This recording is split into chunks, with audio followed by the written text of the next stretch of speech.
আসসালামু আলাইকুম। চতুর্থ শ্রেণী বাংলাদেশের বিশ্ব পরিচয় বই নিয়ে ধারাবাহিকভাবে আলোচনা করছি। তার ধারাবাহিকতায় 13 অধ্যায় নিয়ে, তার ধারাবাহিকতায় 12 নম্বর অধ্যায় নিয়ে তোমাদের সাথে এখন আলোচনা করছি। শ্রম ও পেশা। 1 নম্বরে শ্রমের প্রয়োজনীয়তা। শ্রমের প্রয়োজনীয়তা কি আমরা সেটা দেখব। এখানের মধ্যে শ্রমের প্রয়োজনীয়তা ছবি দুটো দেখলাম।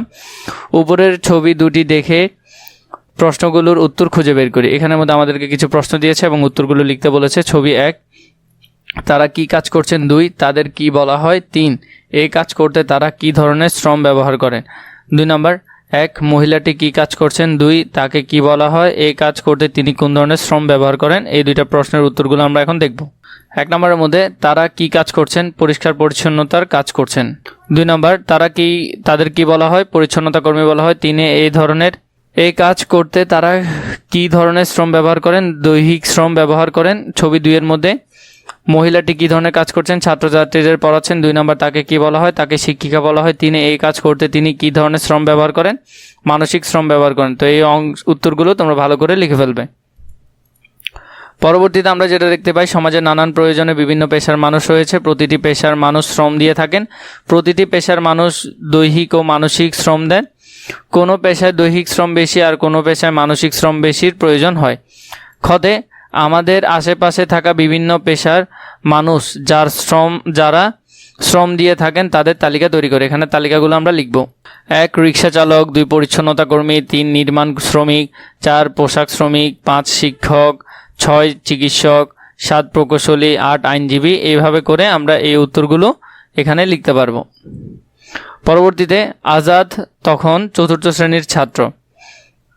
মনে মনে সিদ্ধান্ত নেয় সে শিক্ষক হবে, কিন্তু পড়াশোনায় ভালো ফল করতে পারে না। বিদ্যালয় শিক্ষক তাকে আরও বেশি পরিশ্রম করতে বলেন। উৎসাহ পেয়ে নিজের শ্রম ও মেধা দিয়ে শিক্ষা অর্জন করতে থাকে। তার পরিশ্রম সার্থক হয়। শিক্ষক হয়ে সে তার লক্ষ্য অর্জন করে। শুরু হয় তার নতুন পথ চলা। নিজেকে আদর্শ শিক্ষক হিসেবে গড়ে তুলতে তিনি প্রচুর শ্রম দেন। তার ক্লাসে শিক্ষার্থীরা খুব আনন্দ পায়। শিক্ষার্থীরা তাকে খুব ভালোবাসে ও সম্মান করে। বিদ্যালয়ের নানান কাজে তিনি নিজেকে নিয়োজিত রাখেন। তিনি সব সময় বিদ্যালয়ের উন্নয়ন নিয়ে চিন্তা করেন।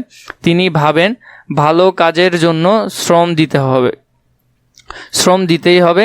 তার এই শ্রম শিক্ষার্থী ও সমাজের অনেকের দৃষ্টিভঙ্গি বদলে দেয়। তিনি এতে আনন্দ পান। তিনি মনে করেন এই শ্রম তার দেশ সেবার জন্য। এরপরে গল্পটি পড়ি ও কেন শ্রমের প্রয়োজন সেই সম্পর্কে মাইন্ড ম্যাপ তৈরি করি। কেন শ্রমের প্রয়োজন, সমাজের উন্নয়নের জন্য। আর বাকিগুলো আমরা এখন লিখব। সকলের ভালোবাসা ও সম্মান পেতে, নিজের কাঙ্ক্ষিত পেশায় নিয়োজিত হতে, সমাজের উন্নয়নে, শিক্ষা অর্জনের জন্য, দেশের সেবার জন্য। এরপরে যদি আমরা দেখি এখানে ঘ নম্বরের মধ্যে বিদ্যালয়ে পরিবেশ সুন্দর রাখতে আমরা কোন কোন ক্ষেত্রে শ্রম দেব তার তালিকা তৈরি করি। এটা তালিকা আমরা লিখব। 1 নম্বর, বিদ্যালয়ে নিয়ম কানুন মেনে চলব। বিদ্যালয়ে শ্রেণীকক্ষ ও চারপাশ পরিষ্কার পরিচ্ছন্ন রাখবো। 3, বিদ্যালয়ে কোনো সম্পদের অপচয় করব না। 4, নিয়মিত লেখাপড়া করব এবং শিক্ষকদের কথা মেনে চলব।